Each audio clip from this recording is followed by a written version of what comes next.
Guys, What's up, man? How are you? Good. You get some work inside? Yeah, definitely. So cross training right now, still sticking to the right side, doing a little bit of right guard, right tackle. But yeah, started about 2 days ago working inside. But I did a little bit in the spring, so kind of bouncing back and forth right now. Is that just purely to have some answers in case something happens with last year in mind, just with the offensive line as a whole with all the attrition, or is there? Yes, sir. So definitely, I mean, every year we got to find the best five in the next five. So seeing who the best five available is. And at the same time, in recent years, we found a five that can go out there, but haven't had a five that can run out there next if somebody gets hurt or goes down. So right now we're just kind of cross-training everybody, see what happens. I mean, day one I might go out there guard, might go out there tackle. So just see how it shakes out. Is there a little different feel to the offensive line this year with Thomas? Definitely. So, I mean, I wouldn't really say there was a bad feel last year. We still have the same mentality, same grind them up, nose to the grindstone, run them in the dirt, like, iron mentality. But, definitely coming together a little bit more, bonding as we get older. So last year, I think the problem that we had was inexperience. We have the guys that have talent, including myself, but we went out there September 4th and we weren't ready. That doesn't make us bad players, but we had a bad game. So I learned how to bounce back from that, but now we know what it takes. We've been through a season. We know how to work hard, train hard, practice hard. So just building on that and growing on that and keep developing. So I think it's just going to keep adding up. So was it your idea to move inside some, or was that Thomas's idea, or how did that sort of come about? A little bit of both, honestly. So, I mean, he brought it up to me in meetings, but I'm not opposed to anything. I'll play right, left, tackle, guard, center. I'll play whatever they need. So they brought it up, and I said, yeah, I'm game. So still, like I said, just cross-train a little bit in case something happens, or I might go out there first. You never know. See who that best five is. If Blake is to your right, that must mean there's some pretty good confidence in him at this stage. What's your observations of how quickly he's sort of picked things up, how much confidence there is in him? Definitely. So Blake came in January, and we had to check his birth certificate because we thought he was like 25 years old. That might be the most developed freshman we've ever seen. I mean, coming in, outlifting dudes, outrunning dudes. So Blake is more than ready. Maybe not for game day right now, but he's going to be more than ready. Blake's a great player, great kid. He's smart, picks things up fast, and he's physical, extremely physical. So more than confident. If he runs out there on day one, there's no issue with that. We're more than confident in Blake Miller. You added some weight. Definitely. Are you happy with it, and why? Great, yeah, definitely happy with it. Like we're talking about, if I move inside and play a little bit of right guard, I got my weight up. So last season, when I came into camp at about 305, didn't really know how to take care of my body, didn't know how to keep that weight on, so lost the weight. I was playing during the season, bouncing back probably like 300, 297 in that little window right there. Right now, I'm about 312, 315, bouncing back in that window right now. So learning how to manage my weight, and definitely if I move inside, need to be heavier, and even on the edge, need to be heavier to handle my own. As long as I keep working on my quickness, don't lose my speed, can still get blocks out in space, move my feet fast. I think the more weight, the better, as long as it's lean mass, which it is. So I feel a lot better, heavier. Just being inside, you'd be right next to Bull Putnam. Obviously, Yes, sir. he's training guard and center. I mean, how would you say he's worked, in that spot? I think he's done really good. So we've had, I think we're on like day 7 of practice. I think he's had one bad snap, and it was my fault because I made a late call in the cadence. Or in the cadence, I made a call, so he messed up the snap. So he really hasn't had any bad snaps. And in high school, he was a 2-time state champion wrestler, so he's kind of used to being that one-on-one guy, especially if we go against like an Okie front. He's got a guy head up. He's ready for that. He's built for that. He's done it 100 times. So I think him moving to center was a really good transition for him. Why do you think you fit a guard? I think I fit a guard because I can fit anywhere they'll put me. My technique is a little bit sloppy right now because I haven't played it. I'm used to tackle over the last few years. But, I can play whatever they put me on. I'll watch the film and learn it. And I think right now the best thing is Blake came in at right tackle. So if that's his spot, if we need a right tackle right there, a guy that can go out there and do it, then put him there. Don't ask him to learn 2 spots right now. Have him focus on one spot where I know the game a little bit better right now because I've been here longer. So I can kind of pick up on a little bit of both. And I can make that transition inside and be a little bit more smoother. Why do you guys come to this field to start the fall camp? Just a tradition. I mean, obviously a lot longer than I've been around, but they've been doing it for years. Come over here, I think the mentality is you kind of got to earn it. Before this facility was here, I believe this was the practice field during fall camp. This is where they started every day. So after we got this really nice facility, Coach kind of said you need to come over to Jerry Meadows, earn your right to get back into the nice facility that we have. So coming over here, it's just kind of like grind them up mentality. You got to get ready for Germany, especially last night. We got out of practice. I probably left here about 10 o'clock, late practice. Then I'm back up here at 6 for treatment. Back out here on the field at 9 a.m. So you gotta have a different mentality coming out here. It does feel different. Oh, definitely, yeah. So I don't know how to explain it. God blessed us today with the weather, but normally you come out here, it's 20 degrees hotter. It's just a whole different world, and it's the mentality itself. I'm learning how to handle hard better as I get older. Coming in as a freshman, I heard, Jerry Meadows, you don't mess with Jerry Meadows, and so I'm sitting there in the meeting for Jerry Meadows, and I'm like, all right, this is real stuff. I'm shaking. And then as I get older, I'm like last night I was like, all right, Jerry Meadows, I'm kind of excited for it now, looking forward to it. You see the younger guys kind of go through the phases that I went through, so you kind of pull them along too as the older guys pull me along. tell people you spent the morning at Derby Meadows. It sounds like a nice place. It does, yeah. No, it sounds like a very nice place until you come experience it. And, you know, whether you're a part of it or whether you're just standing out here on a normal day when it's hot, when it's not cloudy like this, you understand Derby Meadows. It's not a fun place to be. Coach Winnie calls this a road game during camp. Does it feel that way? Oh, it definitely does. It's away from home a little bit, you know. Over there, it's true. You develop, you know, habits, you know, whether you're in the indoor, you get in that mentality. Whether you're out on the field, you get in that mentality. You're comfortable with it. Where we only come over here a few days a year. So when you go back to Derby, you got to have a different mentality. You got to remember how it was last time you went. You got to adjust to the different fields, you know, different grass, different everything, different setup. You know, it is like a road game. You got to get ready for going across the street. So how, go ahead. What kind of development have you seen in Tristan since last year? Tristan looks like a whole different player now. So he came in with a little bit of bad weight. I think he got too heavy in high school, but he's lost that weight. Re-put on muscle. He looked really good in the spring, and he looks even better now. We're watching him. You know, he's working strictly at left tackle right now. But his technique has gotten a lot better, and his want to is ridiculous. I mean, he's one of the top guys we have in terms of effort, wanting to get the job done, and he's hard on himself too.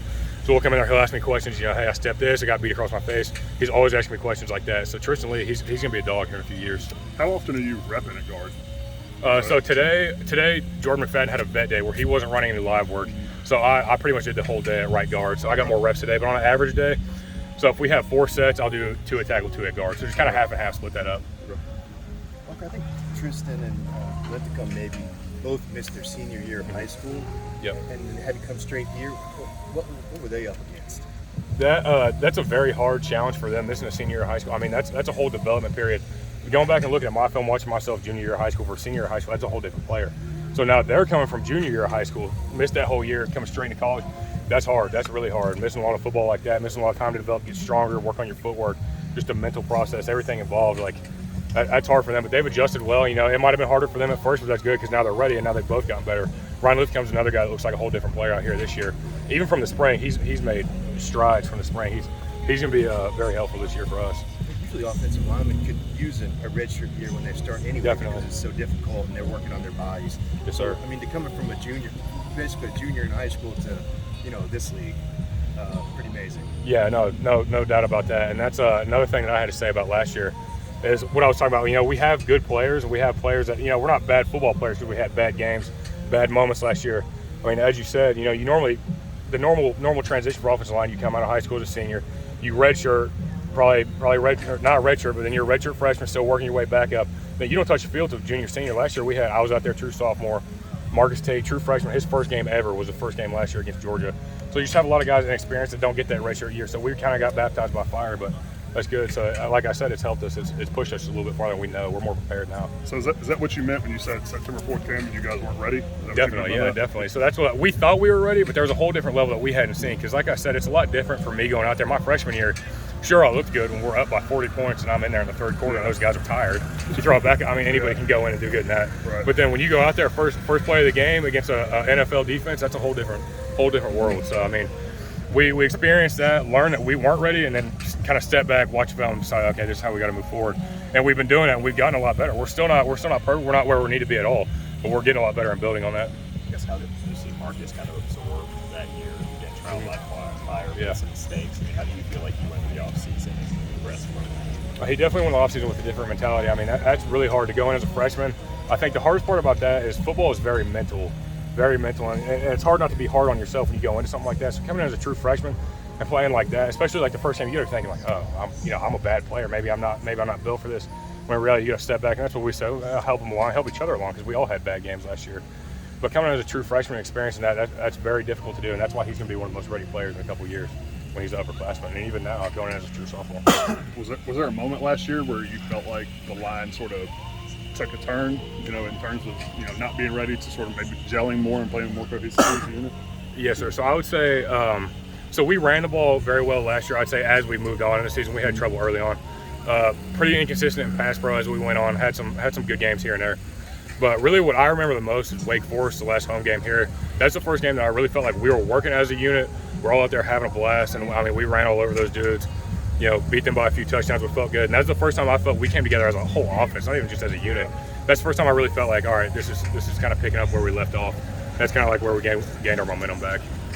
Going back to Blake for just a second, other than the birth certificate, What is it that makes this freshman ready to kind of step in on this stage? He seems really quiet and intense and doesn't say a lot. No, he's definitely a quiet killer. That's what we joke around because he doesn't say a word. He's just kind of quiet, goes about his business, but his physicality is unmatched. He's out here finishing dudes. I mean, that's the thing. Even you don't have to be perfect. It's not always going to be pretty playing offensive line. You know, you don't come out here have to have the perfect block, drive him 10 yards, see him or whatever. I mean, if you come out here, he'll run out here. Most of the time, he hasn't really had any missed assignments, so that's huge. But I mean, even if he does, he's coming out here trying to knock a dude's head off. So when you see that out of a freshman, and the fact that he's able to do it from a physical standpoint, that's extremely impressive from a guy that age. I mean, he just turned 18, so on that that's huge. side, how's he doing against KJ, XT, Maskell, guys that have played a lot? Yeah, he's more than holding his own. I mean, obviously he's got progress to make, as we all do, but he's more than holding his own. He's done really good in the spring. He's done really good this fall, and that's why he might earn a starting spot on this unit. And how much motivation do you guys have to be that monster kind of right behind you guys? Yeah, it's awesome. I mean, that's what there's no drop off at all. There's not like we don't look back. Oh, okay, we got somebody else in the game. You look back between Will Shipley, Kobe, and Maffa. I mean, I think we have the best running back room in the nation. I don't, whether I think we're gonna be able to run the ball very well, and that's what even last year they saved us in most games. And we're out there, we can't block what we're supposed to worth a crap. And I mean, they're still hitting holes that aren't even there and busting for 40 yards. So, I mean, that three-headed monster right there, that's a beast for sure. This is a really random question. I saw okay. a social media post of you guys were horse. Yeah. I don't know what where were you? What was that? So this last spring, actually, thanks to Paul Journey, a program that we have here that helps us, I went out to Montana. I worked on a ranch when we had our 2-week break. So that's kind of like what I like doing. I grew up in Kentucky around horses. I didn't grow up on a horse farm. I never really worked on a farm. So I didn't grow up a farm boy, but I've always dreamed of working on a ranch. I want to have a ranch. I want to have land one day, whether that's back in Kentucky, here, Montana, wherever. But I love doing that stuff. I love the ranch life. So I got to go out to Montana and be a ranch hand for about a week. That was pretty cool. So what does that involve? Hard work. So they had bad fires out there. So we kind of strung up. I mean, every day, wake up at like 7, go eat breakfast at 7:30. They'd be like, all right, come back at noon. So we'd go out and we'd switch off different groups. But it was like we rebuilt a barn that they had. It hadn't burned down, but it was old. And then a bunch of fire knocked down this barbed wire fencing that they had. So we'd go up. I mean, these mountains are steep. I mean, we're going straight up the side of a mountain. We're setting these poles in the ground. I got this 50-pound gas pounder, like one of these poles in the ground. Then you walk all the way back a mile, run the first strand of barbed wire, go back, run a second, run a third. I mean, I got a lot of respect for those people. It was hard work. It was really hard work, but it was fun. I enjoyed it. What was a gas pounder? So a gas pounder, when you have when you have one of these barbed wire fence posts, you put it in the ground. You can't just put it in the ground. You can't kick it because it's got these little prongs at the bottom. It's got to go down a certain part. And some people have a skid steer loader with an attachment on it that beats them in the ground. But obviously the dudes that had been working and doing it had that. They didn't give us that. So I'm kind of saying it's literally it's got a hole on it. You put it over the post and you press a button and it sinks it into the ground, and then you carry it up the hill another 5 feet and keep going. So. Did you come back in better shape than you were? Oh yeah. I was not ready for that. Yeah, I was thinking when they said internship to Montana, I was like, all right, cool. I could go ride horses, be a cowboy for a while, and I was up there building fences. I was like, all right, a little bit different mentality, but I'll definitely go back. I thought it was fun. Altitude's a little different too. Oh yeah, definitely. I mean, I'm asthmatic, but I mean, not as bad. No, I got up in that air. I was going up the mountain. I mean, I made it 15 yards, and I was like, hold on, fellas. I had to sit down a few times, take a few water breaks. The guys, which of course they had dudes up there that have been running and making those fences for 30 years, their whole life. They can do a mile in 10 minutes. I mean, we probably got like 5 feet in 10 minutes. So definitely did a bit of adjustment, but good. I lived. Does that horse have a name that you were posting? Yeah, it was called Blackjack. That was they said that was the mean horse out there. So they had a bunch of horses out in these fields. They had these big old Clydesdale that I like. I want to ride one of those because bigger horses and all that. But they had a bunch out there, and they had this black horse out there that was kind of staying back. And every time they're feeding the other horses, this horse will come up and it'll like bite at their ears, like kick them out of the way or whatever, just cause chaos or whatever. So they called him Blackjack. So we were all hopping over the fence. They were like trying to tame him and stuff. So I got some grass in my hand. I got up there and I fed him, and I was standing next to him. I mean, I got a picture of him. Don't be fooled. I was scared to death. I thought he was about to kick me or something. But right now, I'm just snapped a picture with him real quick, and I hopped back over the fence real quick before he got after me. So that's the last time you interacted with him? Yeah, definitely.